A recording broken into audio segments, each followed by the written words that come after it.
everybody, welcome back to another week with Real American Cougar, and this is a very special episode. I am so excited. This is a reason to celebrate. This is episode number 10. We are now in the double digits, folks. Subscribers, followers, watchers, haters. We've made 10 episodes in 11 weeks. I think that is something to really celebrate. So tonight I decided that I was going to celebrate and go all out, and I am wearing the classic style animal print Real American Cougar or Cougar style animal print shirt here for you. So to celebrate, that's probably the last time you will ever see me in an animal print. So take a look now. This is it, ladies and gents. Really happy for all the support. Really happy for everyone who's watched the videos, everyone who's subscribed to the channel. Really happy and grateful for Ron and Derek at the Lost Recording Studio here in Jamestown, New York. And I'm just living a dream here in Jamestown, New York. And episode number 10, we've hit the double digits. We're going to take right off. I did a couple episodes from WikiHow, see why people trust WikiHow. Number 3 was how to tell if your woman is a cougar, and number 6 was how to keep your cougar. And I found out still that I don't know why people trust WikiHow, so I decided to go to the authority on dating over 50. And I do a lot of research. I like research, keeps my mind going. I like to find out the truth if I can. I like to get facts. And this research is done by a best-selling author. This article that I read, Lisa Copeland.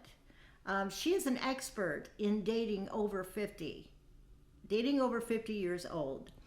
She is the best-selling author of How to Find a Quality Man. She has all these tips and all these really good things, ideas about what to do to find a man over 50. She has a full report, 5 little known secrets to finding a quality man, and you can get that free. You just go to www.findaqualityman.com, request it, and you can get that free report from Lisa Copeland, the expert on dating over 50 years old. So we're going to go over what Lisa has to say, and some of it's pretty good. I like some of it. It's pretty interesting. There's 5 ways that you can get men over 50 to ask you out. And the first way is smile, and I agree with that. Smile always gets somebody good feelings and good attention, and smile is good. And make eye contact, that's good too. You need to look someone right in the face. Don't be afraid. Just look right at them. And you need to keep eye contact for a full 15 seconds. Now, I thought a full 15 seconds, And it said, because if you keep eye contact for a full 15 seconds, the man will know that you're interested in him. So I decided to do a little test, and I decided to find out how long you need to look in a guy's eyes, how long a 15-second look would feel like. So we're going to find out here. And we're going to start now. This is 15 seconds.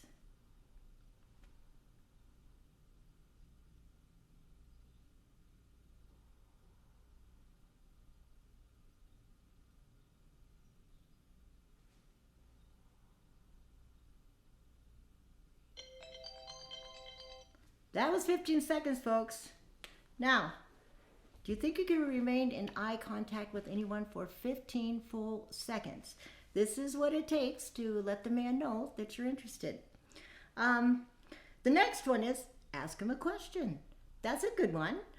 You can always break the ice by asking someone a question. And if you're at a bar and the guy is drinking a glass of red wine and you like wine, and you can go over next to him and say, hey, what kind of wine is that? I like blah, blah, blah, blah, blah, whatever kind of wine. And that way you can tie into things, and you can talk, and you start talking about different kinds of wines and different places they come from. If you're at the dog park, there's plenty of things to talk about when somebody else has a pet. So you can ask questions about the dog. You can ask questions about who is the best veterinarian around. I need to find a new veterinarian for my pet. And Lisa is suggesting that you can give general questions. You do general questions. Also, another thing you can do is you can ask him for help. Now, I researched the behavior of men, and they have something called the hero instinct. Younger men have it, older men have it. It is a hero instinct that when a woman is in trouble or needs help or whatever, some of them, they have this hero instinct and they're going to be right there, and that's going to endear you to them because you need their help. And that may be so. I don't remember who did the research on this, but I do remember reading it. I had a good friend. He was a guy, a little younger than me, good friend for years, just love him to death, feel safe around him. I was having a bad time. I was visiting with him for a bit, having a bad time, and I was crying. And he said, "What are you crying about? Why are you crying?" And I'm just like, "Woo!" And he's like, "You know what? The world's not a very nice place, so just quit crying about it." And I don't know if that was his hero instinct or not, but I got something out of that. I really did. I quit crying. You better believe I quit crying because he was right. So that hero instinct may kick in, and that man may help you. So ask for help. The next one is listen to him. I think that's a very good suggestion, to listen to him. Most people feel better when they know you're paying attention, when they know that you're actually hearing what they're saying, especially when they communicate in different ways. Lisa says that guys that say things like, "I live nearby, I don't live too far away, I just live in the next town," or "I travel a lot, but I come back to town a lot," they're actually saying, "If I was around, would you want to date me?" And sometimes we do have to listen to find out what people are really saying, because people have different ways of communicating. So that was a good one too. Number 4 is drop your handkerchief.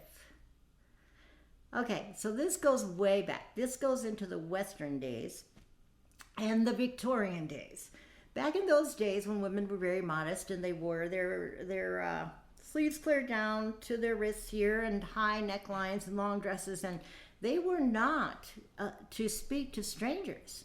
So if they were walking in town or walking somewhere and they saw an attractive man that they thought they would be interested in, they would just drop their hanky on the sidewalk or drop their hanky nearby.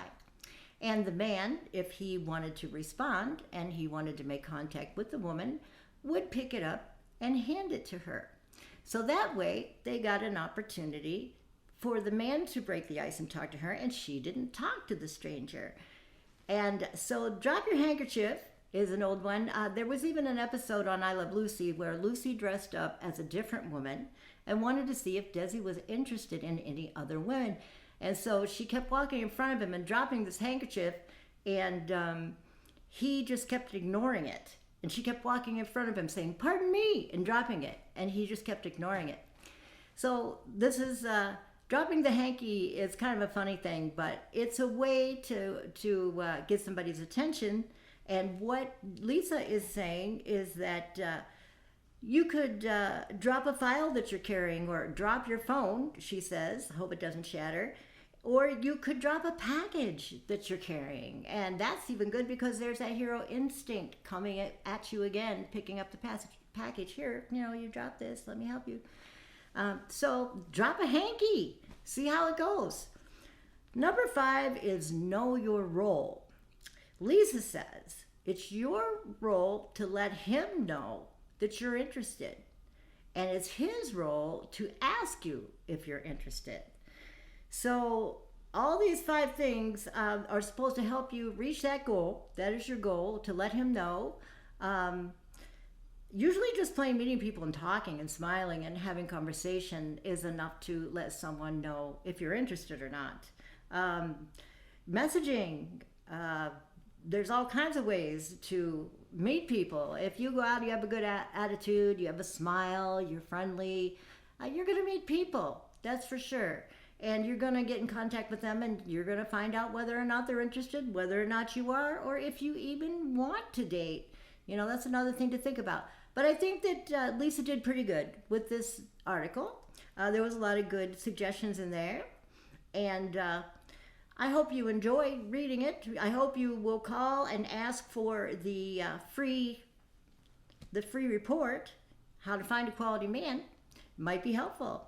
That's about all we have time for tonight. I am glad you're watching. I am glad you're here with me on episode number 10. I am glad that you are tuning in to us here at Lost Recording Studio and you're getting something out of this. I'm glad for the messages. I am glad for the comments. I'm grateful to be able to have little talks with you. And I hope everybody's doing fine out there. I hope that you find a way to meet your certain someone if that's what you're looking for. I hope that everything works out well for you. Try the 5 steps. See how it works. Let me know. If you want to get a hold of me, you can get a hold of me at Real American Cougar on the Facebook page, or you can come on YouTube, make a comment right underneath this video. You can get a hold of me at racmatureculture@gmail.com. Let me know what you think about this little talk and celebrate number 10. Have a good one, guys. Peace out.